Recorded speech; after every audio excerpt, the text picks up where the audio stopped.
le pregunta a los niños, a las niñas, a ver, ¿quién de ustedes trae teléfono celular al salón de clases? Algunas escuelas lo permiten, algunas no. Pero luego les pregunta, ¿a quiénes de ustedes les prestan el celular sus papás, sus mamás cuando llegan a sus casas? Y ahí sí se levantan muchas manitas. ¿Por qué les cuento esto? Porque es muy importante analizar el tema de las redes y el impacto que tienen en nuestros hijos, más allá de las escuelas. Ahí no termina la responsabilidad. Lo que quiere la presidenta es que hagamos conciencia del impacto que tiene en su desarrollo, en su crecimiento, porque son menores de edad que están desarrollándose físicamente, se está desarrollando su cerebro. ¿Cómo impacta esto? Eso es lo que vamos a ver en la sesión del día de hoy, que como ya dijo la presidenta, nos acompaña la doctora Lucía Magis Weinberg, directora del Centro de Juventud Digital de la Universidad de Washington, y está aquí también con nosotros la maestra Tania Jiménez García, directora general de Concieo, quien nos hablará de la tecnoadicción y de lo que ocurre en el cerebro cuando la costumbre se vuelve necesidad.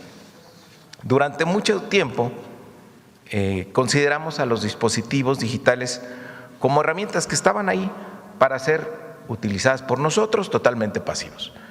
Pero hoy, con los tiempos de la inteligencia artificial, nuestra relación es bastante más compleja.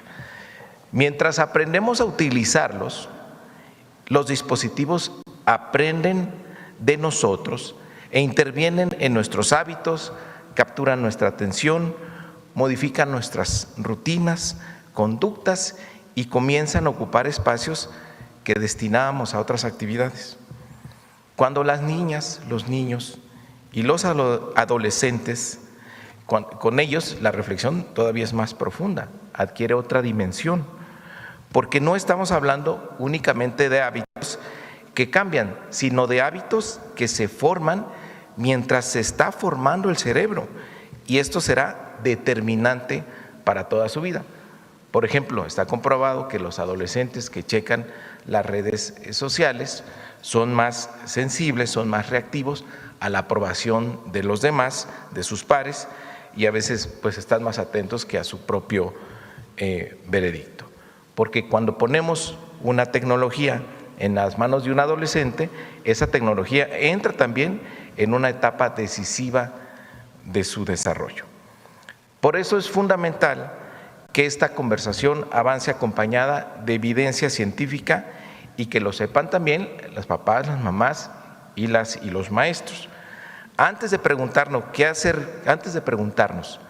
hacer frente a las pantallas, conviene entender qué ocurre detrás de ellas y sobre todo qué ocurre dentro de nosotros mientras esa luz nos alumbra la cara y a veces nos deja el pensamiento a oscuras. Debemos tener claro que los algoritmos obedecen al mercado, así están diseñados, y a intereses que subastan en tiempo real nuestra atención. Por eso prosperan las polémicas infladas, se premia el debate que divide y crece la intolerancia, ese ensimismamiento donde el otro deja de ser alguien a quien escuchar y se vuelve alguien a quien vencer, a quien derrotar. Bueno, con esto termino. La semana pasada se presentó el lunes esta iniciativa que tiene la presidenta de discutir este tema. La semana pasada se reguló en Francia el acceso a las redes, menores de 15 años. Cada país pues tendrá su propia definición. Lo más importante es que este reto lo estamos asumiendo entre todas y todos, y el objetivo es que acompañemos a esta generación y que les demos herramientas para una vida plena y feliz, y a eso aspiramos en este debate. Entonces, adelante. Buenos días, presidenta. Buenos días a todas y a todos. Para continuar con este importante diálogo, a mí me corresponde hablar un poco del uso problemático de la tecnología, que es el término que se utiliza, y entender las implicaciones que esto tiene y lo que pasa en el cerebro. Porque cuando hablamos de un uso problemático ya de tecnología o, por ejemplo, un consumo de sustancias, hay un proceso en el cerebro relacionado con la dopamina, que tal vez la han escuchado hablar. La dopamina es este neurotransmisor que nos hace sentir bien, que nos genera placer. La siguiente, por favor, aquí está. Como ven en el punto número 1, esta dopamina la liberamos.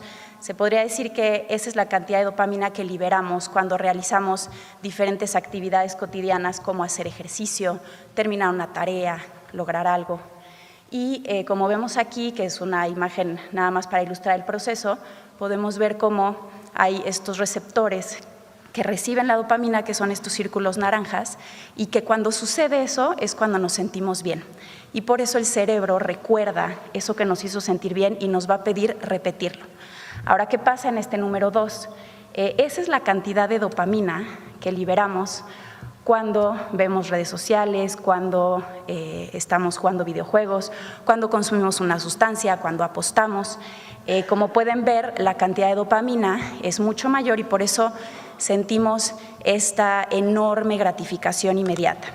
Pero a lo que me gustaría a mí enfatizar y lo que creo que es muy importante es lo que pasa en el número 3. Ante esta sobreestimulación de dopamina, el cerebro se protege, el cerebro se modifica. ¿Qué es lo que hace? Número 1, deja de producir dopamina. Número 2, esconde estos receptores como a manera de defensa de la sobreestimulación. ¿Y cuáles son las consecuencias de esto? Que cuando realicemos estas actividades de las que hablábamos al inicio, esta es la cantidad de dopamina que vamos a liberar. Y estas actividades que antes nos generaban placer y satisfacción, ahora no nos van a generar tanto placer. Creo que es sumamente importante conocer esto al trabajar este tema, porque no solamente se trata de que un niño sea apático, sino que ya su cerebro puede funcionar de manera distinta. Se puede recuperar el cerebro, por supuesto, con el tiempo y el proceso adecuado. La siguiente, por favor. Ahora, no solamente la cantidad de dopamina se ve alterada, sino otros procesos en el cerebro, como por ejemplo la corteza prefrontal, que es esta área importantísima encargada de la atención, la concentración, el control de impulsos, el manejo de emociones, la toma de decisiones. Y es un área que es la última en desarrollar, el cerebro se desarrolla de atrás para adelante. No voy a profundizar mucho en esto porque la doctora Lucía va a hablar un poco más. Sin embargo, por eso pues los jóvenes tienen muchísima dificultad para concentrarse, para controlarse, ser pacientes, solucionar problemas, etc. La siguiente, por favor. Ahora hablemos qué comparten todas las adicciones. También hablando de este uso problemático de la tecnología. Número 1, la pérdida de control. Decimos que vamos a estar 5 minutos en el celular y ya llevamos 2 horas. Número 2, este deseo intenso, este impulso por volverlo a hacer. Número 3, seguir utilizándolo aunque nos genere consecuencias negativas como conflictos familiares, bajo rendimiento escolar, problemas laborales, temas de salud, etcétera. Número 4, tolerancia, el necesitar cada vez más para sentir los mismos efectos. En el tema de la tecnología se puede ver un poco más sutil que en el tema, por ejemplo, de consumo de sustancias, pero de igual manera podemos ver que antes podíamos estar en redes sociales media hora y ahora necesitamos más tiempo.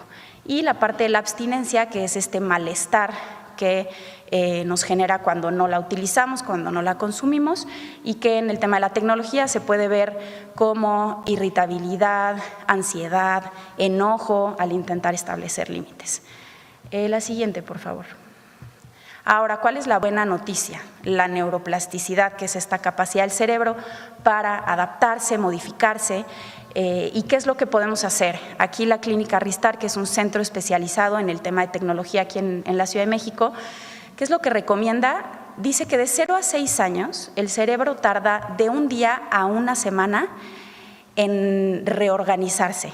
¿Qué es lo que podemos hacer? Obviamente hablando de un uso por entretenimiento, no estamos hablando aquí de un uso para fines educativos, ¿no?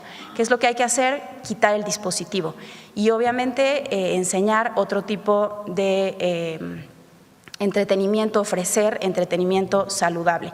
Lo importante es con qué vamos a reemplazar todas esas horas de uso. De 6 a 12 años, exactamente lo mismo, pero el cerebro tarda en reorganizarse aproximadamente un mes. Y después de los 13 años no quitamos el dispositivo, hay una disminución gradual y si se necesita un acompañamiento terapéutico porque han habido casos que presentan conductas de riesgo como por ejemplo autolesión al quitar estos dispositivos. Es importante mencionar cuando hablamos de estos términos como uso problemático o como adicción que solamente un especialista puede diagnosticarte eso y no por tener un síntoma ya vas a tener ese diagnóstico, ¿no? La siguiente, por favor. Aquí vemos una campaña que dice algunas soluciones se convierten en problemas. Sabemos que el dar un dispositivo a nuestros hijos es una manera de solucionar o de hacer más fácil nuestras rutinas. Sin embargo, estamos viendo que estos problemas pues, van más allá de lo que nos habíamos imaginado y por eso pues, la importancia de encontrar otro tipo de soluciones en familia, con redes de apoyo, en comunidad, con las escuelas, con el gobierno, etcétera, para poder encontrar una manera distinta. La siguiente, por favor. Aquí pueden ver que las nuevas generaciones perderán 20 años de su vida en redes sociales, haciendo el cálculo de el tiempo que ocupan en ellas. Estas son campañas que estamos desarrollando entre Concieo, que es esta organización que se dedica a la prevención de adicciones, y JIC, que es una empresa global de marketing, para hacer un llamado a la acción. Presidenta, ponemos esta propuesta en consideración para desarrollarlas y seguir aportando a estos esfuerzos de información y concientización. Muchísimas gracias. Buen día. Gracias. Doctora Lucía, a distancia, buenos días. Buenos días, muchísimas gracias, Presidenta, Secretario de Educación y Subsecretario de Educación Superior por la oportunidad de platicar hoy sobre el desarrollo cerebral en la adolescencia. Si pudiéramos ir a la primera diapositiva, por favor. La adolescencia es una etapa clave del desarrollo entre los 10 y los 25 años, en la cual hay una profunda remodelación, como comentaba ya la maestra Tania, del cerebro. Y algo muy importante recordar es que distintas fases del cerebro maduran a distintas edades. Entonces, como vemos en esta gráfica, hay un desfase de maduración entre sistemas clave del cerebro. Hoy me voy a enfocar en dos, que podemos ver, por favor, en la siguiente diapositiva. A mí me gusta pensar en el cerebro adolescente como si fuera un auto, ¿no? Entonces, en un auto tenemos un acelerador, en este caso es el sistema límbico de las recompensas, estas partes del cerebro que se encargan de todos los procesos socioemocionales, de las emociones, de la información social, en donde, como comentaba la maestra Tania, se libera la dopamina. Estas regiones del cerebro maduran a los 15 años, más o menos. Y por otro lado, el sistema frontoparietal de control cognitivo, el freno de este auto, fíjense que madura hasta los 20-25 años. Estas son las zonas del cerebro encargadas de la toma de decisiones, de nuestra regulación, de poder pensar en las consecuencias de nuestros actos a largo plazo. Y como ven, esto madura hasta los 20-25 años, lo cual nos deja unos 5-10 años de este desfase en el cual, como vemos en la siguiente diapositiva, por favor, tenemos un auto, en esta metáfora, con un acelerador muy potente y un freno todavía en desarrollo, ¿no? Esta sensibilidad es tanto una fuente de oportunidad como de vulnerabilidad. La adolescencia es una etapa clave de alta flexibilidad, de exploración y aprendizaje, en la cual formamos relaciones significativas de toda la vida y en la cual tomar riesgos positivos nos va a ayudar muchísimo a desarrollar nuestra identidad. Pero a la vez esta misma sensibilidad pues, nos lleva a ser más susceptibles a los riesgos negativos, a los malos hábitos, a la presión de pares y a la vulnerabilidad de salud mental. Esto ha existido siempre, desde que existimos como especie, pero por supuesto en los últimos 20-30 años también las infancias y adolescencias se están desarrollando en un contexto digital. En la siguiente diapositiva podemos ver cómo los aspectos del diseño de plataformas digitales, me refiero a redes sociales, videojuegos o videos, directamente activan estas regiones del cerebro, ¿no? Entonces ahí ven una imagen de un resonador funcional en el cual vemos activación de estas zonas vemos que un uso constante de plataformas refuerza conductas automáticas, hábitos poco saludables que, como ya comentaban, en un pequeño grupo vulnerable de adolescencia se puede convertir en adicción, nos lleva a este nuevo concepto del estrés digital. Y si vemos también en la siguiente diapositiva, por favor, las plataformas digitales también están interactuando con el freno. Ahí vemos unas imágenes cerebrales donde con mayor tiempo frente a una pantalla en la adolescencia hay un adelgazamiento de distintas zonas del cerebro. Sabemos que un uso constante de tecnología pues hace una erosión de nuestra atención. Normalmente hace 20 años podíamos pasar 2 minutos y medio frente a una pantalla haciendo una tarea, ahora pasamos 47 segundos antes de distraernos. Sabemos que más uso de pantallas nos lleva a más distracción, cambios frecuentes entre una tarea y otra, más errores, más frustración, más estrés y esfuerzo. Y además, el acceso cada vez más temprano a celulares, antes de los 12 años, pues está asociada con afecciones del desarrollo cognitivo. En la siguiente, por favor, me gustaría hablar de otros pilares claves del desarrollo en la adolescencia, ¿no? Es importantísimo poder dormir más de 9 horas al día de forma ininterrumpida, pero sabemos que la luz azul y las notificaciones retrasan y fragmentan el sueño. Todos y todas necesitamos 1 hora de actividad física al día, pero si estamos en la pantalla, pues tenemos más sedentarismo. Tenemos que comer bien, pero si estoy comiendo mientras estoy viendo mi pantalla, pues no le presto atención a mi cuerpo y a lo que necesita. Y por supuesto queremos evitar el consumo de sustancias, pero tenemos a las infancias y adolescencias en un entorno de alta publicidad dirigida que puede normalizar esta idea de consumo. Además, en la siguiente diapositiva, por favor, vemos cómo las pantallas pueden desplazar actividades clave, ¿no? La convivencia en persona se ve interrumpida por el uso frente a pantallas. Necesitamos tiempo pleno para aprender tanto lo que aprendemos en la escuela como lo que a mí me interesa y quién soy, pero la información, noticias constantes, el scroll y las notificaciones afectan nuestra atención. Y por último, la adolescencia es una etapa clave en la cual tengo que saber quién soy yo, desarrollar mi propia identidad. Y pues esto se dificulta cuando vivimos en unas experiencias donde todos los algoritmos, todo está homogeneizado, todos y todas estamos viendo lo mismo. Entonces, con esto quisiera cerrar con la siguiente diapositiva, presentar algunas recomendaciones.